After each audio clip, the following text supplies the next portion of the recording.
All right. So yeah, thank you for joining this talk. Just a little bit about myself. My name is Iulia Raluca Ionita. Um, I've always been building tech. I've done my first website when I was 12, and I've been working with companies, helping them build successful software for more than 10 years now. And more recently, um, I have been studying a master's in environmental management, and I've started coaching technology managers to make their software more sustainable. So today I'm going to talk about managing for sustainability, for software sustainability. First of all, what is sustainable development? There are lots of different definitions out there. This is my favorite one, and this is the most widely used, including by the United Nations. And that is sustainable development is the development that meets the needs of the present without compromising the ability of future generations to meet their own needs. So this encompasses a lot of different things. I'm going to get into that in the next slides.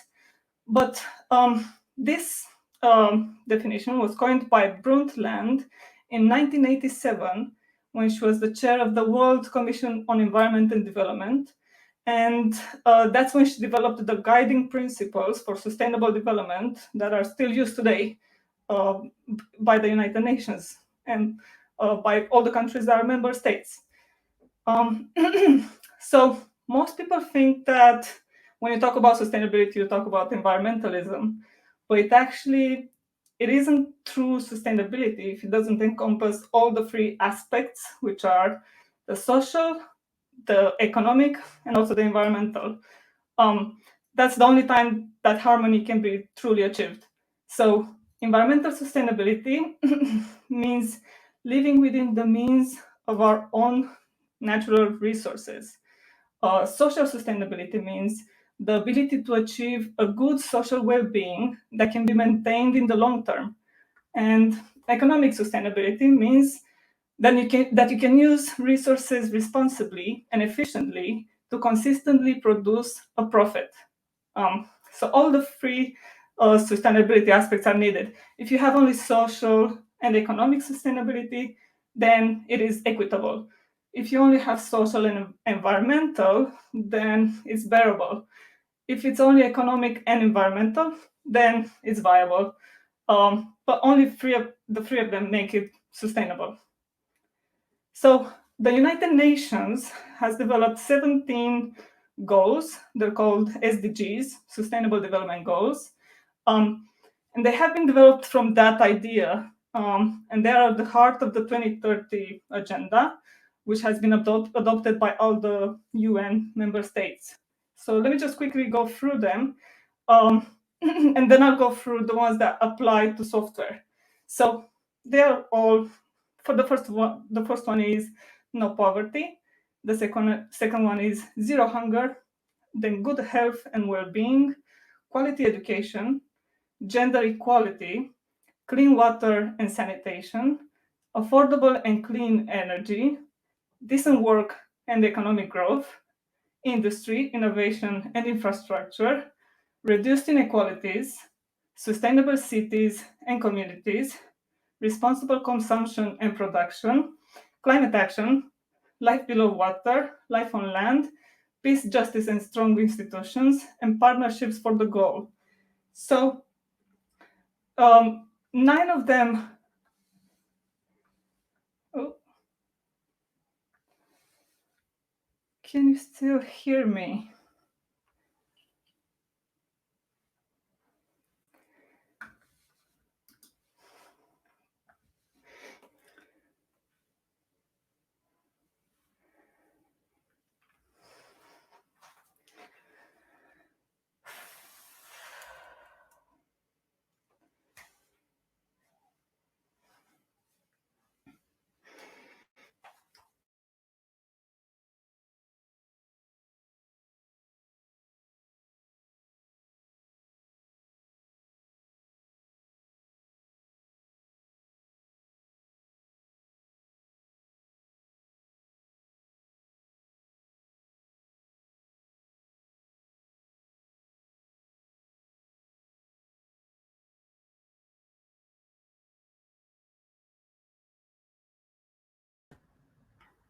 Again, it looks like we're having a little bit of issue with Julia's presentation. We'll give her 30 seconds to see if we can get that recovered, and if not, we will move on to our next talk. Whilst we're waiting for Julia to come back, I'll give you a little bit of information about this afternoon. So the second half of our day, we're running roundtables.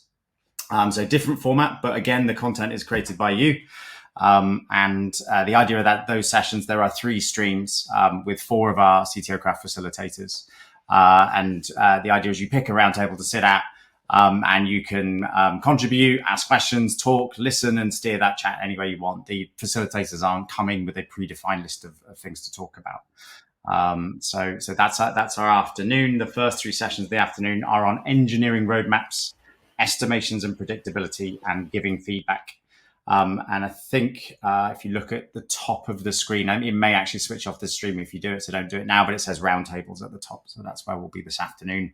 I would, of course, give you all this information in a bit. Iulia, are you back or still having problems?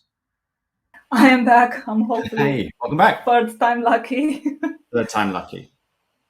Okay, I'm going to start presenting again.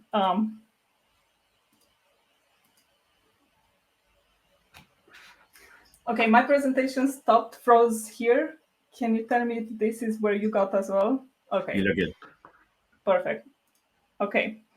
All right. So I was talking about the 17 UN SDG goals, and I was getting on to the ones that apply to software.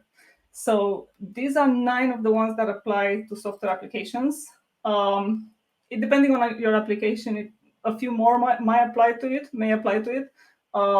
depending on what the application does. But these ones will apply to all of them.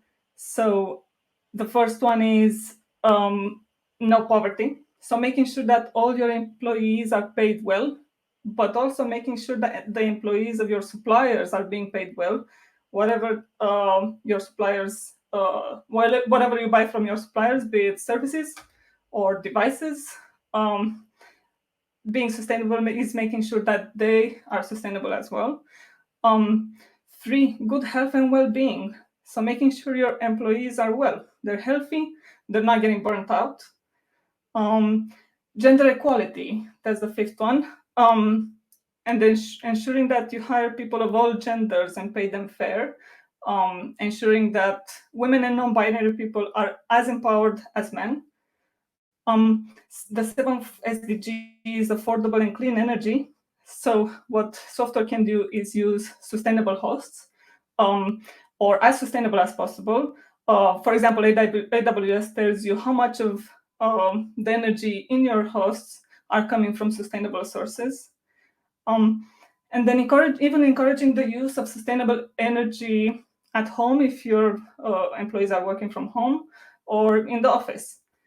The 8th one is decent work and economic growth. So ensuring a full and productive employment for everyone, and also ensuring a sustained, inclusive, and sustainable economic growth for the company. The 9th one is industry, innovation, and infrastructure. So it's important to build resilient applications that don't fall over quickly. And it's also important to foster innovation within your teams. The 10th one is reduced inequalities. So it's important to hire a diverse team to build apps for diverse users and to build accessible apps. The 11th one is sustainable cities and communities. So I've touched on this before, is helping the team be more sustainable if they're working from home or from the office, or also using sustainable ways of transport. And the 12th one that applies to software is responsible consumption and production. And that means help the team members be responsible, again, at home or in the office. It could also mean recycling devices, having a recycling program for devices in your company.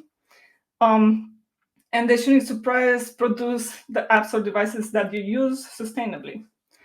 So one thing that you can do is a life cycle assessment. This will help you, first of all, to understand what's the boundary of your software, what's the life cycle, what your software will go through. And then I'll show you a bit later what goes in as resources, and what goes out. But it can also help you understand more about how you can make it more sustainable from a social perspective and also economic perspective. So this is an example of a life cycle of an application. Yours could be different. This is more for a new project, maybe for a startup.